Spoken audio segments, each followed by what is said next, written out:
bad habits to quit, to repent. And I give an example of smoking. Now you have to stop eating and drinking what's lawful for 15, 16 or 20 hours in some areas, more or less, it depends. So can't you extend this to abstain from what Allah has prohibited? Please do that and make this Ramadan your best Ramadan by making it as a turning point in your life. And realize that Allah subhanahu wa ta'ala said, إِنَّ السَّمْعَ وَالْبَصَرَ وَالْفُؤَادَ كُلُّ أُولَٰئِكَ كَانَ عَنْهُ مَسْئُولًا. Indeed, your hearing, what you paid attention to listen attentively, willingly, whether backbiting, slander, falsehood, love stories, whatever, you listen to it willingly. It was your choice. السمع والبصر, and what you looked at willingly. You wasted a precious time watching what Allah has prohibited. والفؤاد, and your heart and mind, all of that will be questioned on the Day of Judgment. So please, protect your senses which Allah subhanahu wa ta'ala gifted you with, especially during this month of Ramadan, and make it the right beginning for a great turning point. Jazakallah khair, Shaykh. Okay, we have Sister Risma from Oman. Sister, you're live and ask your question, please. Yeah, assalamu alaikum, Shaykh. Wa alaikum assalam wa rahmatullahi wa barakatuh. Hello? Yes, we can hear you, Sister. Your question, please. Yeah, I just want to find out when the Imam conducts Qiyamul Layl prayers, that he spends a lot of time in sujood. Now, I want to find out what to be recited at that time. okay. Other than Subhan Rabbil A'la wa bihamdihi. And can we ask dua in English? Or should it be in Arabic? Okay. Jazakallah, Okay, thank you very much. Barakallah fik. You're welcome. Okay, Sister Risma, I think we did answer your questions in our last episode, but we're going to give them a go now, Sheikh, as well. Sheikh, regarding the question from Sister Aisha from Egypt, her mother last Ramadan wasn't able to fast all the fast because of her pregnancy. She asked a question, should she give sadaqah for missing these fasts or making them up? Really, before I answer this question, I would like to express my delight and happiness and appreciation to this family who made their young daughter, as you heard that she's very young, call and inquire about a fiqh question. This is how you get your children to become responsible, to become aware. There is a child who regularly calls, his name is Fasih, I think he calls from the Kingdom of Saudi Arabia. He pleases my heart when I hear his voice, that this is how you make your children attracted to the deen, make them responsible. Invite them to the meetings whenever you're discussing a hadith or an ayah.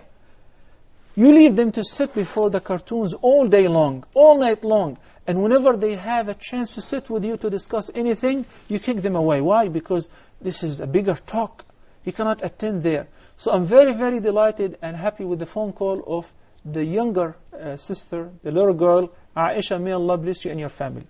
As far as the situation of your mom, may Allah subhanahu wa ta'ala protect your entire family and bless you with the new child, whether a boy or a girl. In case a woman is pregnant, or just give birth, or breastfeeding, and there is difficulty of fasting due to the fear of the child, the fear for the child or for oneself, in this condition, you're exempted from fasting. وَعَلَى الَّذِينَ يُطِيقُنَهُ فِدْيَةٌ طَعَامُ مِسْكِينٍ. But if afterward you recover, in this condition, you must make up the same number of days which you did not fast. And what about giving the sadaqah, the fidya? You can still do this if you want to, but this is not a requisite. No. What is required in case that you became healthy and you recover is to fast, is to make it up. But if one cannot fast permanently, then the alternative is the fidya, which is to feed one miskin per each day that you skip fasting. Jazakallah khair. Okay, we've got a question from Sister Zahra now from Egypt. Sister, you're live. I want to ask her your question, please. Sister Zahra, are you there? Yes, assalamu alaikum. Wa alaikum assalam wa rahmatullahi wa barakatuh. I want to ask about the Salatul Taraweeh. When we are praying the Salatul Taraweeh, because I have very hard or like difficulty understanding all the surah the Imam is reading. So what happens sometimes, because he's reading long surahs, sometimes it's like my mind goes somewhere else. So what I like to get the mushaf with me in my hands and read with the imam. Is that okay or? Okay. Because I heard that you have the sunnah is I have to look, my eyes I have to be where I'm making the sajda. Okay. I shouldn't be looking the mushaf. Okay. So I'm really very, very concerned whether I can read from the mushaf in order to follow what the imam is reading. Okay. Jazakallah khair, Sister Zahra there from Egypt. Okay, we had a question from Sister Risma. In the sujood, and I think we can attach both these questions to the same question. In the sujood, the imam sometimes makes a long supplication. What should we recite? What is he reciting? That's the sister's asking. Okay, I would like to remind you with the program of the Prophet's prayer, and in it we quoted the supplications to be recited in both ruku' and sujood more than Subhana Rabbiyal Azim and Subhana Rabbiyal A'la in order, such as Subbuhun Quddusun Rabbul Malaikati wa Ruh, Allahumma laka sajad, wa bika amant, wa laka aslam, sajada wajhi lilladhi khalaqahu, wa sawwarahu, wa shaqqa lahu sam'ahu wa basarahu, Tabarakallahu ahsanul khaliqin. And you can repeat that, and you can also say Subhana Rabbiyal A'la wa bihamdi several times if you wish, as many times as you want, or as you can, or at the time the Imam allows. This as far as the adhkar which are prescribed in the dua. In addition to in sujood. In addition to sujood is the best opportunity and the closest position you are to Allah subhanahu wa ta'ala. So increase making dua, even if you make it in your own language. There is no blame on you. Of course, just for the sake of time, I won't be able to mention the translation of the supplication just I mentioned earlier, but you can watch it in the program of the Prophet's prayer. As far as the sister who prays the Taraweeh, and she says that she does not understand most of what's been recited. By the way, not only that, most of even those who were born with an Arabic mother tongue, because to understand you really have to study, you really have to put your heart in it. So it requires some effort and to seek some knowledge. But the issue of being absent-minded and thinking about external things in the salah, that's a challenge that the Muslim in the prayer has to keep resisting the urge of thinking about anything else. And that could be achieved if you're praying behind an imam who has a beautiful recitation and a decent one, neither fast nor very slow, so you can maintain this. So always in the salah there will be a competition between you and Satan, who wants to divert your attention from focusing on the prayer. Even if the prayer is very short, that the Imam is reciting only قُلْ هُوَ اللَّهُ أَحَدٌ. So resist, and that will be achieved when you maintain the proper tahara, and when you understand that you're standing before Allah subhanahu wa ta'ala. And keep in mind that for this salah, if you fulfill it properly, all your previous sins will be forgiven. As the Nabi sallallahu alayhi wa sallam said, مَنْ قَامَ رَمَضَانَ إِيمَانًا وَاحْتِسَابًا غُفِرَ لَهُ مَا تَقَدَّمَ مِنْ ذَنْبِهِ.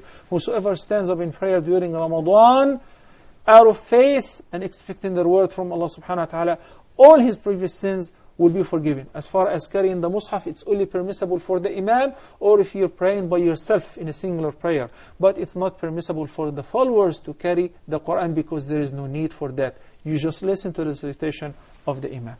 Jazakallah khair, Shaykh. And happy Ramadan to all of you. May Allah bless you. Thank you so much. Jazakallah khair. Okay, just two announcements before we go today. This is the normal time for Ask Huda in Ramadan. If you want to know the days, please go to www.huda.tv, where you have the full schedule for the month of Ramadan, so you know the times that we're on. A second reminder, and a really good reminder, the Shaykh has just reminded me there, is there's a website called www.makedua.com, where you can get the whole of the Hisnul Muslim, some of the supplications the Shaykh is speaking about, all online. Well, until the next time, we both leave you with Assalamu alaikum wa rahmatullahi wa barakatuh. If my love is attached to thee, then from sins I will be free. Each time my heart will beat, your name will resound with heat. Allah is my heart's speech, your mercy is what I beseech. Keep in my heart your remembrance, and in your deen allow me to advance. Help me in my quest, permit me to pass the ultimate test. Help me in my quest, permit me to pass the ultimate test. Help me in my quest, permit me to pass the ultimate test. Help me in my quest, permit me to pass the ultimate test.